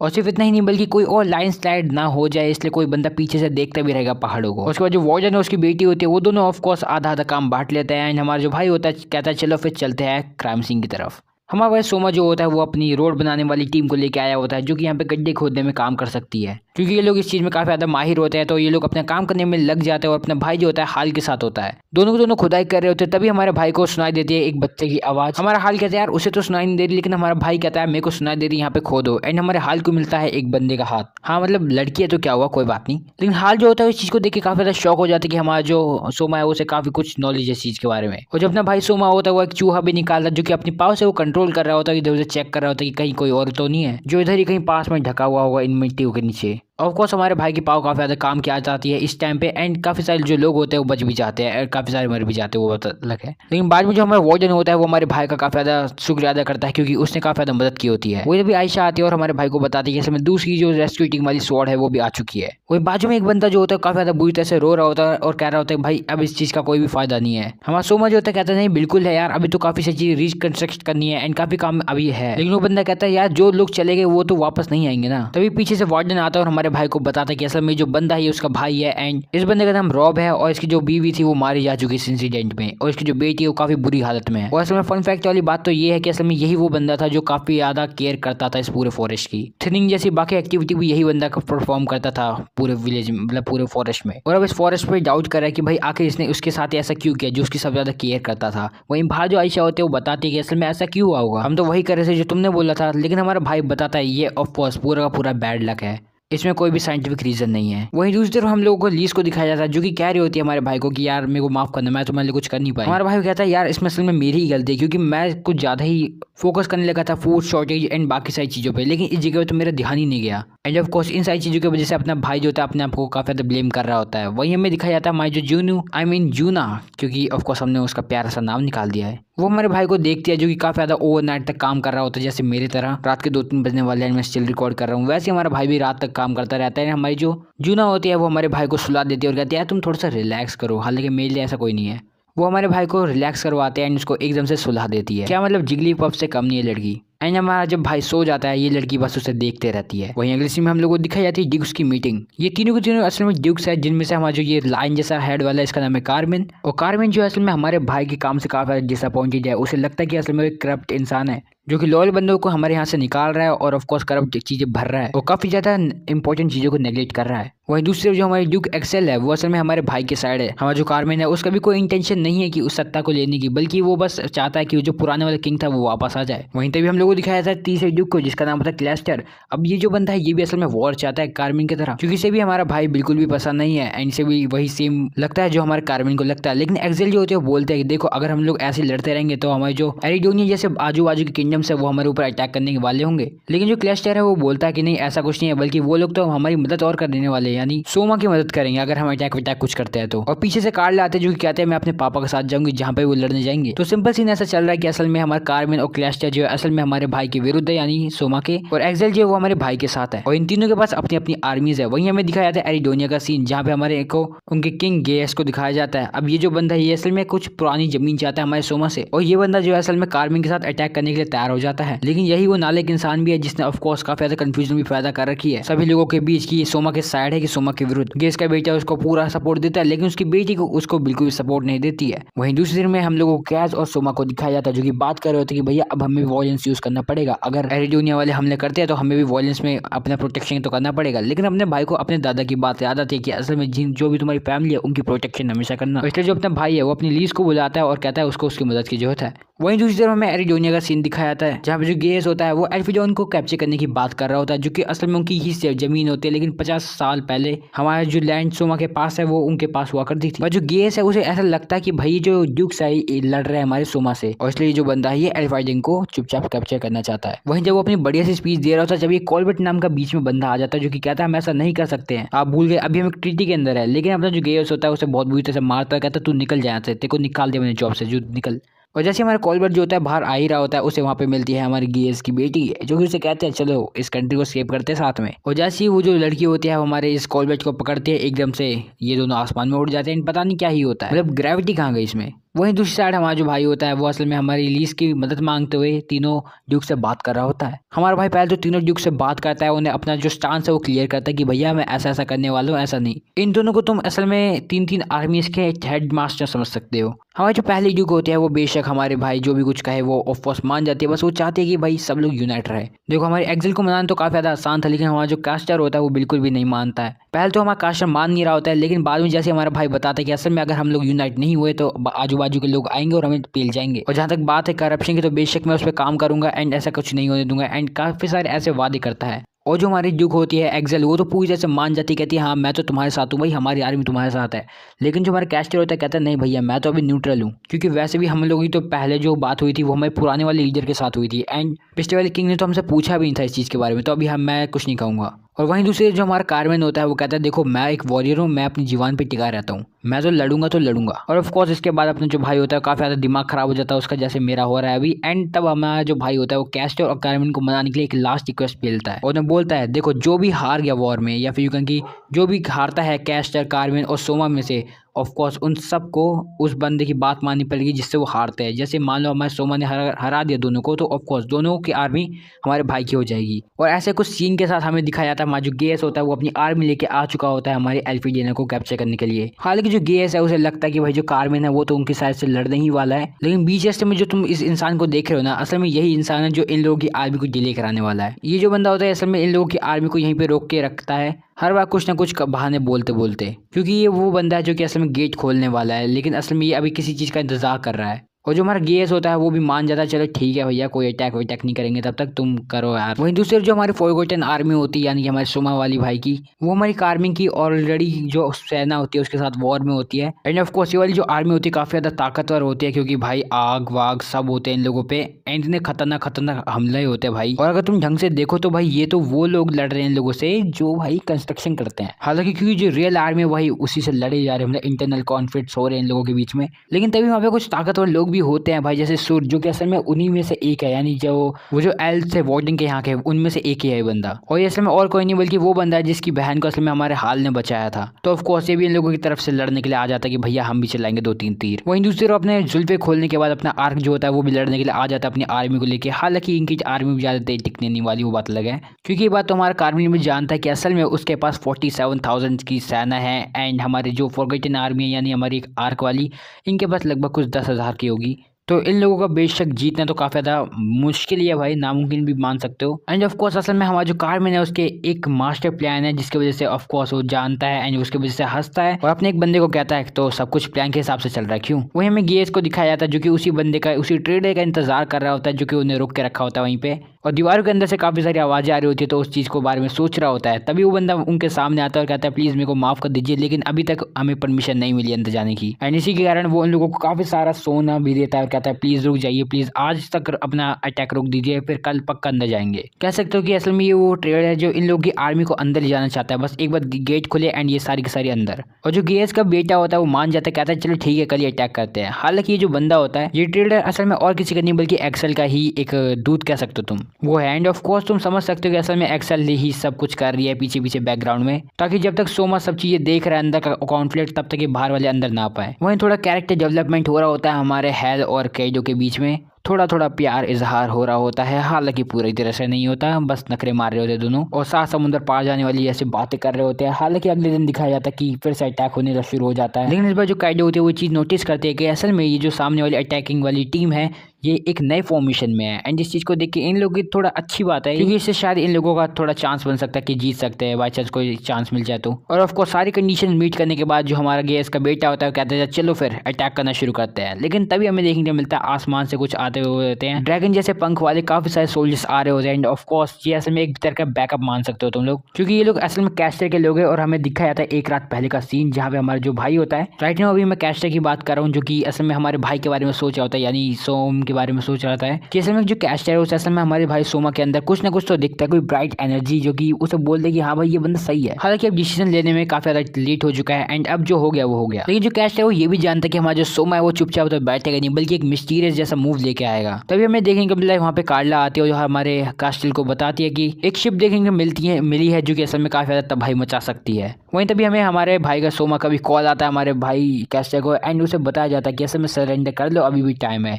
इवन काफी सारे बम भी फोड़े जाते हैं हमारे कैस्टर के किले पे। और कैस्टर जो होता है हमारे सोमा को बोलता है कि देखो भाई हम एक वॉरियर है और हम ऐसे हारते नहीं है और इतनी बुरी तरह से तो हम सरेंडर बिल्कुल नहीं करेंगे।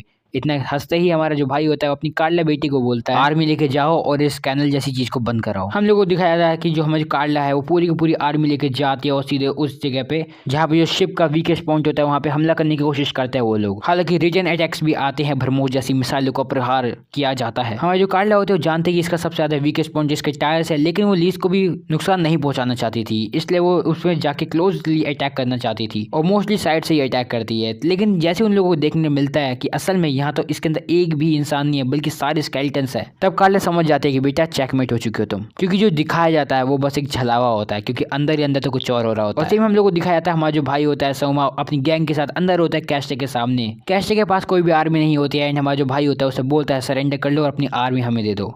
हमारा जो कैस्टर होता है वो हमारे सोमा भाई को ये भी बताता है कि असल में जो बाजू में तुम बंदा देख रहे हो टॉलमन, ये असल में वो बंदा जो असल में पूरी एयर फोर्स को कंट्रोल करता है। तो अभी तो एयर फोर्स जो है वो नहीं आएगी, लेकिन हमारा जो भाई है कैस्टर वो भी मानता नहीं हार और कहता है चलो फिर हो जाए दो हाथ। और क्योंकि वो एक वॉरियर है तो वैसे तो सरेंडर करेगा नहीं, इसलिए वो आता है आगे। लेकिन हमारे जो आयशा होती है वो कहते हैं आखिर ये क्यों लड़ेगा, मैं लड़ूंगी ना क्योंकि मैं इसकी बॉडी गार्ड हूँ। और तब कैस्टर और आयशा के बीच में जो होता है लड़ाई शुरू हो जाती है। अब तुम लोग देख ही सकते हो हमारा कैस्टर तो वैसे दिखने में मतलब बड़ा है एंड लेकिन चौड़ा है, लेकिन हमारी जो आयशा होती है वो काफी ज्यादा पावरफुल होती है एंड उसको काफी दूर फेंक देती है। हमारा जो कैस्टर होता है वो कहता है बेशक मैं तुम्हारी पावर को समझता हूँ, तुम काफी ज्यादा पावरफुल हो। और ये दोनों हार नहीं मान रहे होते, बस एक दूसरे से भिड़े जा रहे होते, बातें भी कर रहे होते लेकिन बीच में बहुत।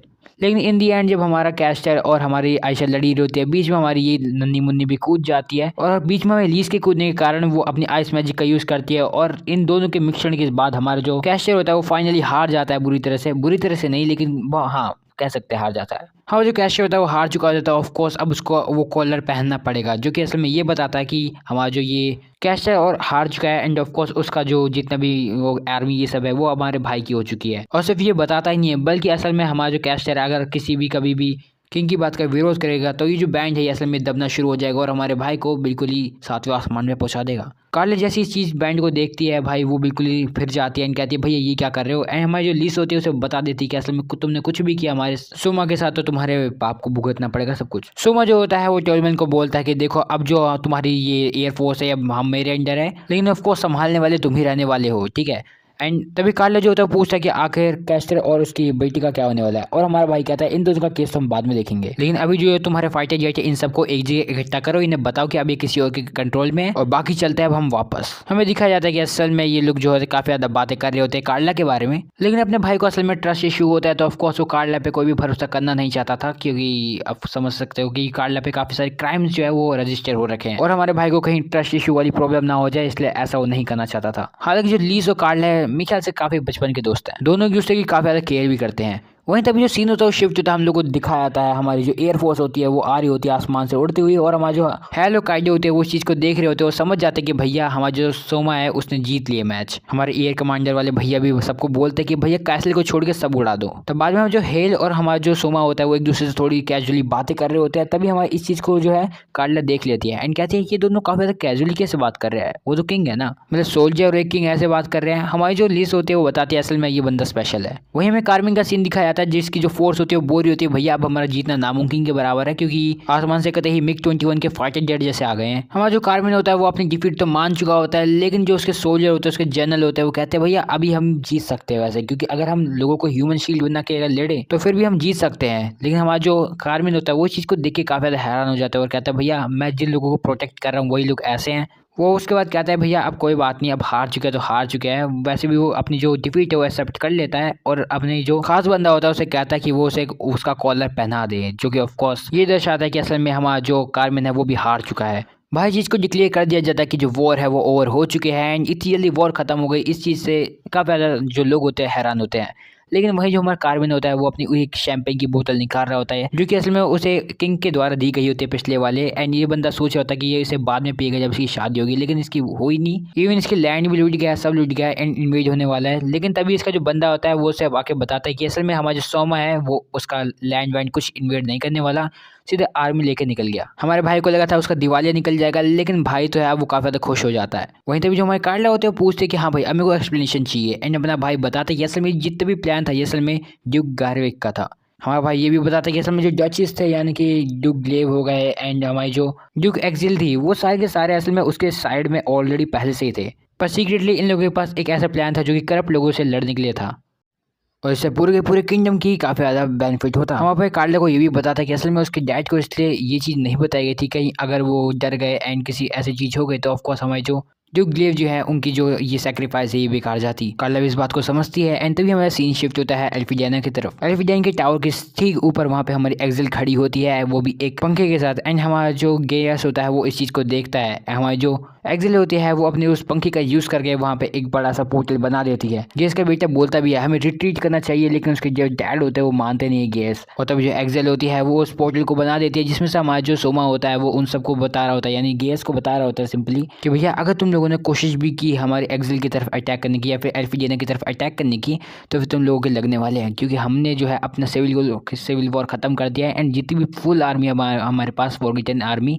वो पूरी तरह से हो चुकी है। और सिर्फ इतना ही नहीं, असल में हमारा जो सोमा भाई है उसने एमिडोना यानी कि हमारा जो गेस जहाँ से है उसको वैसे भी ऑलरेडी कैप्चर कर लिया है। काफ़ी मतलब लगभग जो हमारा एमिडोना था यानी हमारे गेस का जो किंगडम था वो ऑलमोस्ट कैप्चर हो चुका है। हमारा जो सोमा भाई है उसने असल में अपने सारे के सारे झंडे लहरा दिए हैं हर जगह। ये इसको रियलाइज़ हो चुका है कि भैया उनकी जितनी भी ज़मीन थी सब जगह ऑफ कोर्स हमारे सोमा भाई के झंडे लहर रहे हैं, एंड ऑफ कोर्स बस कुछ ही जगह बची हैं, गिनती की एक जगह बची है बस, लैंड ऑफ पीस, जो कि इन लोगों के पास अभी बचा है और वो भी बस कुछ ही टाइम बाद जाने वाला है। हमें दिखाया जाता है कि असल में उस जगह पे भी अब हमारे जो सोमा भाई के अटैक है यानी आर्मी है उसने अटैक करना शुरू कर दिया है। दोनों ही जगह के जो बंदे हैं वो भिड़े जा रहे हैं, लेकिन जो हमारी कायदे होती है उसने अर्थ स्पेल का यूज़ किया होता है, जिसकी वजह से जितनी भी जो गेस की जो आर्मी थी वो बिल्कुल एकदम से पिस जाती है हमारे हेल और हमारे कायदे के मैजिक के बीच में। हमारा जो सोमा भाई होता है काफ़ी ज़्यादा परेशान होता है एंड तभी हमारे जो कार्ला होते हैं उससे पूछते हैं हाँ भाई क्या हो गया। हमारा जो भाई होता है वो बताता है कि देखो मैं वैसे तो ये सोच रहा हूँ कि कहीं ये जो वॉर है कुछ ज़्यादा ही ब्लड शेड वाली ना हो जाए। वैसे ये बात जरूर है कि भाई जो सोचता है कि ब्लड शेड ना हो वो ऑफकोर्स कावर्ड होते हैं, पर ऑफकोर्स मेरे को अभी एक रियल किंग की तरह बिहेव करना चाहिए ना कि एक टेम्पररी किंग की तरह। और जब ये दोनों बात कर ही रहे होते हैं तभी हम लोग को दिखाया जाता है कि असल में जो गेस है वो ऑफकोर्स ये पहचान चुका है कि उसने सबसे बड़ी गलती कर दी है और अपने बेटे को कहता है कि जाओ आर्मी को लेकर यहाँ से चले जाओ, बस एक ग्रुप को छोड़ दो जो कि वो ऑफकोर्स मैं ले जाने वाला हूँ। पहले तो हमारा जो भाई होता है वो मानता नहीं है, लेकिन ऑफकोर्स उसे जाना ही पड़ता है उसके बाप ने जो बोला है।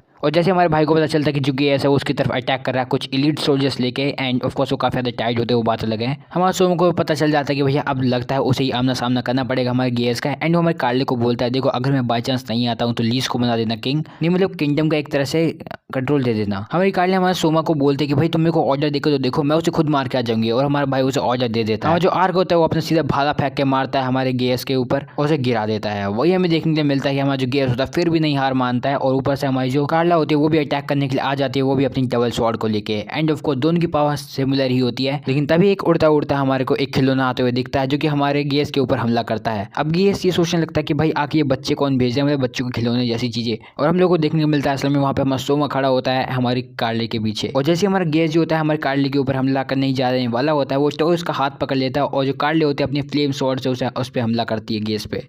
और इतना खतरनाक ब्लास्ट होने के बाद हमें देखने को मिलता है जो गेस होता है वो बिल्कुल ही उसका आर्मर टूट चुका होता है। हमारा भाई कार्ले से पूछ रहा होता है कि क्या वो ठीक है। वही हमें देखने को मिलता है कि हमारा जो भाई होता है गेस वो बहुत बुरी तरह से पिट चुका होता है, एंड उसके ऊपर एकदम से बहुत सारे तीर हमला हो जाता है, और इसी के साथ जो गेस होता है इन दी एंड हार नहीं मानता और अपनी तलवार फेंकता है, जो कि बाई चांस गलती से हमारे भाई को लगने से बच जाती है। एक इंच से वो तलवार रह जाती है और इसी के साथ हमारा जो गेस होता है वो मर जाता है। ऑफ कोर्स जिस अंदाज से हमारा जो गेस जो बंदा होता है वो लड़ा होता है वो ऑफ कोर्स शानदार होता है, और हमारा जो भाई होता है वो कहता है इसको बिल्कुल हम हिस्ट्री में लिखेंगे, और ऑफ कोर्स बच्चों को पढ़ाएंगे एक शूरवीर गेस के बारे में। एमिडोना जो था अब वो हमारे भाई के अंडर आने लगता है। इसी के साथ हमारा जो भाई होता है वो पूरी तरह से एमिडोना को कंट्रोल में नहीं लेता है, बल्कि हालांकि उन लोगों ने उनकी कैपिटल सिटी को ऑफ कोर्स कब्जे में कर लिया होता है, लेकिन ऑफ कोर्स जो बॉर्डर पे जितने भी लोग रहते हैं उन लोगों को वहां से भगाने की जो सोचा है, हालांकि वहां पे कैप्चर ना करके, वरना क्योंकि अगर पता चल जाएगा मिलिट्री को तो काफी ज्यादा दिक्कत होने वाली है, इसलिए उन लोगों को डरा के वहां से भगाने वाले हैं ताकि एक नॉर्मल चीज लगे। हमारे भाई सोमा को ये भी पता चलता है रिपोर्ट के जरिए कि भैया कुछ ऐसे भी अभी बाकी लोग हैं जो कि असल में अपनी सेना को लेके भाग चुके हैं, जैसे कि जूलियस जो था, एंड ऑफ कोर्स वो अपनी सेना को पीछे लेके गया था, ऑफ कोर्स बाद में अटैक करने वाला है, लेकिन अभी कुछ नहीं पता। एंड इन लोगों का फाइनेंस मिनिस्टर भी गायब है, पता नहीं कहाँ होगा। वहीं जो वॉन्चो होता है वो बताता है कि असल में इस जगह में कुछ भी खाने के पीने के लिए नहीं है, भूखमरी से पीड़ित है ये जगह, एंड ऑफ कोर्स यहाँ पे बस वेपन्स ही वेपन्स है। अपना भाई कहता है ठीक है कोई बात नहीं, खाना वाना तो हम अपनी जगह से शिफ्ट करा लेंगे सर, अगर कुछ ज्यादा यहाँ की हालत खराब होती है तो अपने यहाँ से मंगा लेंगे, और बाकी जो वेपन्स है वो तो अपन नहीं रखेंगे। वहीं दूसरी रिपोर्ट के जरिए हमारे भाई को ये भी पता चलता है कि अभी भी कुछ सिटीज हैं जिनमें अभी भी जो एमेजोनिया के जो लोग हैं अभी भी रह रहे हैं, एंड ऑफ कोर्स वो पूरी तरह से कैप्चर्ड नहीं है। तो लेकिन अपना जो भाई होता है वो साफ साफ मना कर देता है कि हम और भी लोगों को या फिर कि और भी सिटी को कैप्चर नहीं करने वाले हैं, क्योंकि ऑलरेडी उन लोगों ने पहले से ही ट्रीटी को तोड़ दिया है, एंड वो लोग और आगे जाके इन्वेड नहीं करने वाले हैं। हालांकि जो हमारा सोमू है उसने बिल्कुल भी कोई भी ट्रीटी साइन नहीं की थी, क्योंकि उसे पता था कि कुछ ऐसा होने वाला है आगे। हालांकि जो किंगडम है उसके टूटने के चांसेस फिर भी है, क्योंकि एल्फिडीन और जो हमारे एमिडोना के जो लोग हैं वो एक दूसरे को ऑलरेडी काफी टाइम से हेट करते हैं, एंड इस चीज को हमारे जो आर्क है उसने भी देखा है और सोच रहा है कि आखिर क्या करने वाला है आखिर हमारा सोमू भाई इस चीज के लिए। और कॉन्सिडेंटली अपना जो भाई होता है उसने हमारी जूना को बुला रखा होता है ऑफ कोर्स नेवी ड्रेस में, क्योंकि अपने भाई के कुछ प्लान्स है ताकि वो दोनों के बीच में जो टेंशन्स है दोनों देशों के बीच में जो अभी मर्ज हुए उन दोनों को दूर कर सके। अपने भाई ने एमिडोना की बिल्कुल ही बीचों बीच जगह पे एक स्क्रीन लगवाई थी, ऑफ कोर्स ब्रॉडकास्ट करवाया था इसका मतलब, और उस ब्रॉडकास्ट के जरिए बताया गया था कि असल में वहाँ पे एल्फिडन में जितनी भी न्यूज़ हो रही है उन सबको बताई जाएगी एमिडोना वालों को। और इसके साथ साथ जैसे अपना भाई जो होता है पहली बार आता है वहाँ ब्रॉडकास्ट में, सब लोग उसको देख के एकदम हैरान हो जाते हैं कि इस बंदे ने हराया था हमारे गेस को, ये बंदा तो इतना ज़्यादा यंग है, मतलब इतना यंग बंदा कैसे हरा सकता है गेस को। पर इसके बाद हमारा जो भाई होता है वो ऑफ कोर्स उन लोगों के लिए काफ़ी सारी परफॉर्मेंस लाता है ताकि जो लोग हैं वो थोड़ा एंटरटेन हो पाए एंड चीज़ों को भूल पाए। एंड उसके बाद जो अपना भाई होता है हमारी जो आयशा होता है उससे बोलता है कि भैया मेरे को भी तुम्हारी बहुत ज़रूरत होने वाली है और तुम मेरे साथ हमेशा बस पीछे रहना। और जो हमारा आयशा होता है कहती है हाँ बिल्कुल क्यों नहीं, मैं हमेशा तुम्हारे साथ रहूँगी, हमेशा पीछे पीछे साथ साथ। वहीं जैसे ही जितने भी ये गाने वाने थे ये एंड होते हैं, इसके बाद हमें एक चीफ गेस्ट को बुलाया हुआ दिखाई देता है जो कि असल में मार्गरीटा होता है। एंड ऑफ कोर्स ये बंदा असल में इस ब्रॉडकास्ट में इसलिए बुलाया गया है ताकि यहाँ पे आके अपना नेशनल एंथम गा सके। और जब ये बंदा जो होता है अपना नेशनल एंथम गाता है एंड ऑफ कोर्स सारी जितनी भी एमिडोना की जितनी भी जनता होती है वो उससे काफ़ी ज़्यादा फील करती है। नेशनल एंथम जैसे ही खत्म होता है वो जो बंदा होता है कहता है मेरे को मार दो, लेकिन अपना भाई कहता है आखिर क्यों, क्या रीज़न है। मेरे को तो कोई दिक्कत नहीं इस चीज़ से, मैं भले मानता हूँ कि शायद ये सॉन्ग शायद एफिजन के खिलाफ हो, लेकिन कोई बात नहीं, ये तो हर किसी को भाई बोलने की स्पीच होती है, जिसको जो गाना है वो गा सकता है, इसमें कोई दिक्कत वाली बात नहीं है। हालांकि हम लोगों को पता चलता है कि असल में जैसा कि सोचा गया था वैसा ही हुआ, हमारी जो केओस किंगडम था उसे सब पता चल चुका है कि एमिडोनिया पे कब्जा हुआ है। एंड इसलिए हमारी जो जीन नाम की ये जो सिपाही होती है या फिर यू गए इनकी मिलिट्री लीडर होती है वो कहती है कि वो जाएगी एंड ऑफ कोर्स नेगोशिएट करेगी ताकि एमिडोनिया को उसकी इंडिपेंडेंस वापस मिल जाए। एंड ऑफ कोर्स ये मेरे को अमेरिका जैसी लग रही है। वहीं तभी हम लोग को दिखाया था हमारे भाई को जो कि काफी सारे पेपर वर्क करने के बाद, क्योंकि अब उसने एक और नई वैन सिटी को भी पा लिया है, तो ऑफ कोर्स एमिडोनिया का भी जो पेपर वर्क है उसे अब करना पड़ रहा है। लेकिन हालांकि जो अमेजोनिया के जो लोग हैं वो काफी ज्यादा खुश हैं एंड इंडिपेंडेंस फील कर रहे हैं फ्रीडम के साथ। इवन हमें हमारे गियर्स की बेटी को भी दिखाया जाता है जो कि काफी ज्यादा खुश होती है, और जो हमारी गियर्स की जो बेटी होती है वो काफी ज्यादा खुश होती है और थैंक यू कहना चाहती है हमारे भाई को, क्योंकि उसकी इतनी अमेजिंग स्पीच के बाद यहाँ पे काफी ज्यादा लोग जो है वो मोटिवेटेड भी है एंड साथ ही साथ यहाँ पे गुड सर्कुलेशन भी है वो बढ़ चुका है। वो बेशक उसके जो पापा जी का जो राज था उससे अब यहाँ पे काफी अच्छा सीन हो रखा है। वहाँ जो कैच होता है हमारे भाई को आर्मी के बारे में नोटिफाई करता है कि वो आने वाली है। तभी हम लोग को दिखाया था हमारे पहुंची को जो कि वहाँ पे आ जाता है और दिखाता है एक फ्लावर, और जैसे कि हम लोगों को पता है हमारे भाई का फ्लावर से कोई लेना देना नहीं है बल्कि खाने के सामान से। एंड तुम मानोगे नहीं लेकिन असल में ये उसी फ्लावर का असल में बीज कुछ ऐसा है जो असल में खाने लायक है। और अब हमारा भाई जो है यानी पौंची वो इससे कुछ डिश बनाने वाला है। एंड हमारा भाई जो होता है सोमा वो सब पूछता है क्या ऐसी कोई चीज़ अमेजोनिया में भी है। एंड अपना भाई पौंची बोलता है हाँ बिल्कुल है। एंड वो कहता है कि वो उस चीज़ के लिए ऑर्डर भी कर चुका है वैसे, क्योंकि वहाँ पे बस हमें मैन फोर्स देनी है रेंट पे एंड वहाँ पे हमें ये सब चीज़ें मिल सकती है। और इन दी एंड हमारे भाई को सारा का सारा सामान मिल जाता है पहुंच के। इवन उससे काफ़ी अच्छे खाना बनाता है एंड सबको बांटता भी है। वैसे बाकी सब चलो ठीक भी है, लेकिन अपने भाई का ये क्या सीन चल रहा है भाई, कभी जूना के साथ कभी लेस के साथ। Well Juna is better. हमें दिखाया जाता है कि दोनों के दोनों असल में हमारे तोमोई को साथ में लेके जा रहे होते हैं उसे शॉपिंग ये सब कराने के लिए। हालांकि जो जूना की इंटेंशंस होती है उनको कुछ और लग रही होती है। भाई दोनों के दोनों जो है असल में हमारे जूना को कपड़े वपड़े एंड उसके लिए चीजें ही दिलाते हैं। वह जब हमारा भाई सोमो कुछ लेने वाला होता है वहाँ पे एक बटलर जैसा इंसान जो होता है उसे बोलता है कि तुम्हें पता है मैन और वुमेन अलग अलग तरह से नेगोशिएट करते हैं। हमारा सोमो भाई कहता है भाई तुम क्या पहेलियां बुझा रहे हो, सीधे सीधे बोलो ना। एंड वो बंदा जो होता है बोलता है अब वो तो तुम्हें बाद में पता चल जाएगा। वही हमें दिखाया जाता है हमारी जो तोमोई होती है उसको अच्छी खासी ड्रेस मिल जाती है,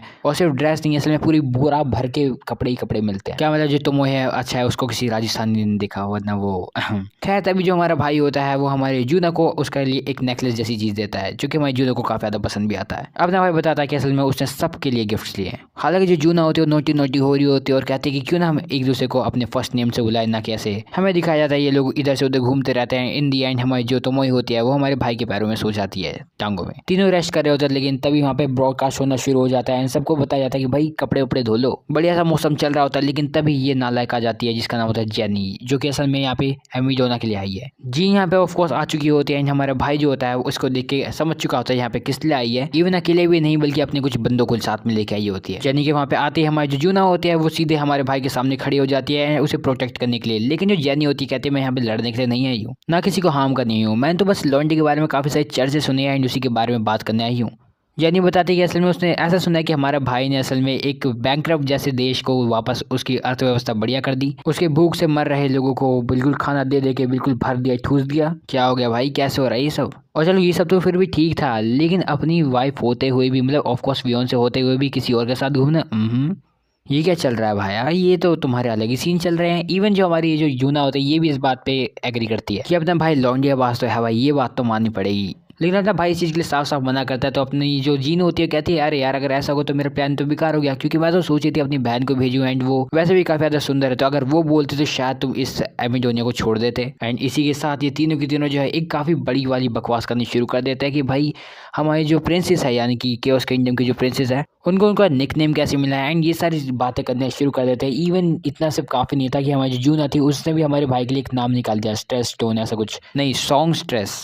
लेकिन ऑफ कोर्स इन दोनों की काफ़ी सारी बकवास हो जाती है। और अब जो जेनी होते हैं वो ऑफ कोर्स हमारे भाई की तारीफ करते हुए कहते हैं यार तुम्हारे जो पीपल है वो काफ़ी ज़्यादा हेल्दी और मतलब खुश लग रहे हैं। एंड इसका मतलब साफ है कि तुम लोगों के यहाँ पे पक्का कोई करप्शन वरप्शन नहीं होगा, या फिर यार बंदे खुश है तो और क्या चाहिए। मतलब काफ़ी अच्छे रिलेशन है तुम्हारे किंगडम के साथ। और इसी के साथ सिर्फ यहाँ पे इन लोगों की बकवास खत्म नहीं होते हैं, ये लोग और भी बात करते हैं। जैसे कि जो हमारी जेनी होती है उसे काफ़ी ज़्यादा पसंद आया होता है ये आइडिया, जो कि काफ़ी ज़्यादा इनोवेटिव भी होता है कि भाई ये जो जेम स्टोन होता है ब्रॉडकास्ट वाला, इसको यूज़ करके ऐसे मतलब तुम लोग वेदर रिपोर्ट दे रहे हो भाई, ये क्या चल रहा है मतलब। लेकिन ऑफ कोर्स हमारी जो जेनी है ऑफ कोर्स इसे केओस किंगडम में भी करना चाहती है, लेकिन अपना भाई जो होता है बताता है कि असल में देखो हमारे यहाँ तो ऐसी होता है। तब जो हमारी जेनी होती है वो ऑफ कोर्स नील डाउन हो जाती है और कहती है यार मेरे को माफ़ करना, शायद हमारी वजह से तुम्हें इस दुनिया में आना पड़ा। और भाई अपनी पूरी कहानी बताते हैं कि असल में हाँ उसे यहाँ पे सेक्रीफाइस के लिए लाया गया था, क्योंकि उसके जो किंगडम वाले थे उनके पास पैसे नहीं थे। एंड ऑफ कोर्स उन्होंने सोचा कुछ बढ़िया सा माल देंगे, क्योंकि आसपास के जितने भी किंगडम्स थे वो काफ़ी कुछ महंगी महंगी चीज़ें दे रहे थे, तो इन लोगों के पास पैसे थे नहीं, तो इन्होंने बंदे को समन कर दिया और कहा कि लो भाई हीरो रख लो। एंड इसी तरह हमारा भाई यहाँ पे आया, लेकिन वो तो जैसे तैसे करके बच गया। और वैसे भी किसने सोचा था कि अपना जो भाई है वो अपनी इस किंगडम को कितना ज़्यादा बड़ा कर देगा। अपना भाई जो होता है जेनी को बोल रहा है, देखो मेरे को काफ़ी सारे लोगों को प्रोटेक्ट करना है, अपने को प्रोटेक्ट करना है, एंड क्या तुम लोगों को कोई दिक्कत है मेरी इस इन्वेजन से। एंड हमारी जो जेनी होती कहती है हाँ वैसे है, तो लग रहा है हमें थोड़ी नेगोशिएशन करनी पड़ेगी, एंड ऑफ कोर्स हाँ ना करके थोड़ा को बहुत कॉम्प्रोमाइज़ करना ही पड़ेगा। एंड जेनी भी उम्मीद करती है भाई थोड़ा बहुत हो ही जाए मामला पानी ठीक। एंड जितना कहते हैं वो वापस चली जाती है, क्योंकि अभी तो वो जस्ट वो ऑफ कोर्स बात करने आई थी। वहीं तब दोबारा हमें पैलेस का सीन दिखाया था, जहाँ पे अपना जो भाई होता है वो हमारी आयशा को उसकी एक लिपस्टिक देता है जस्ट एज अ गिफ्ट। और इस चीज़ को देखने के बाद हमारी जो आयशा होती है काफ़ी ज़्यादा खुश होती है। एंड तभी हमारी जो मेन पीस अपना मुंह फुला के बैठ जाती है, तब अपना भाई उसे एक नेकलेस देता है जो कि उसे काफ़ी ज़्यादा पसंद भी आता है। ऑफ कोर्स अपने भाई को इसी खुशी को बचाना है, एंड भले किसी भी हालत में। सो इसी के साथ यार आज की हमारी जो वीडियो है यहीं पे ख़त्म होती है। उम्मीद करता हूँ तुम लोगों को आज का एपिसोड ज़्यादा पसंद आया हो या ना हो ये तो मेरे को नहीं पता, लेकिन ऑफ कोर्स आज का एपिसोड यहीं पे खत्म होता है। उम्मीद करता हूँ तुम लोगों को वीडियो पसंद आया हो। वीडियो को अगर अच्छी लगे तो यार वीडियो को लाइक कर देना, चैनल को सब्सक्राइब कर देना, नोटिफिकेशन बेल को भी ऑल पे कर लेना। और बाकी मैं तुम लोग को बता नहीं सकता, राइट नाउ अभी 4 बज रहे हैं, नहीं शाम के 4 नहीं बज रहे, सुबह के 4 बज रहे हैं। एंड मैं लिटरली पूरी रात जागा हूँ जस्ट ताकि तुम लोगों के लिए मैं वीडियो बना पाऊँ। एंड ऑफ कोर्स अब मैं जाके सोने वाला हूँ। एंड ऑफ कोर्स मेरे को सुबह 9 बजे उठना पड़ेगा, वो तो अच्छी बात है, कल स्कूल नहीं है। मेरी वॉइस तुम लोगों को काफ़ी ज़्यादा डिम लग रही होगी, धीरे लग रही होगी नॉर्मल स्टार्टिंग की वॉइस से। एंड ऐसा इसलिए है क्योंकि इतनी ज़्यादा रात हो चुकी है, रात क्या सुबह ही होने वाली है, सुबह के 4 बज चुके हैं। वीडियो एक्सपोर्ट ये सब करना है, एंड ऑफ कोर्स उसके बाद अपलोड भी करना है तुम लोगों को, ताकि तुम लोग इस वीडियो को देख पाओ, वो भी आज सुबह आई थिंक 7 बजे के आसपास। मैंने लिटरली भाई शायद 9:30 से मैं वीडियो बना रहा था, एंड अब जाके फाइनली वीडियो खत्म हुई है सुबह के 4 बजे। करेक्ट टाइमिंग राइट नाउ अभी 4:08 हो रही है। एंड ऑफ कोर्स मेरी हालत टाइट हो रखी है। सो यार इसी बात पे वीडियो को लाइक करना, चैनल को सब्सक्राइब करना। बाकी हम लोग तो मिलते रहेंगे अगली वीडियो में। और हाँ थोड़ी सी मेहनत के लिए मेरे को थोड़ा मोटिवेशन के लिए कमेंट वमेंट कर देना भाई लोग। और उम्मीद करता हूँ तुम लोग इस वीडियो पे भी काफ़ी अच्छा रिस्पांस दिखाओगे जैसे पिछली वाली वीडियो पे दिखाया था। सो यार थैंक यू।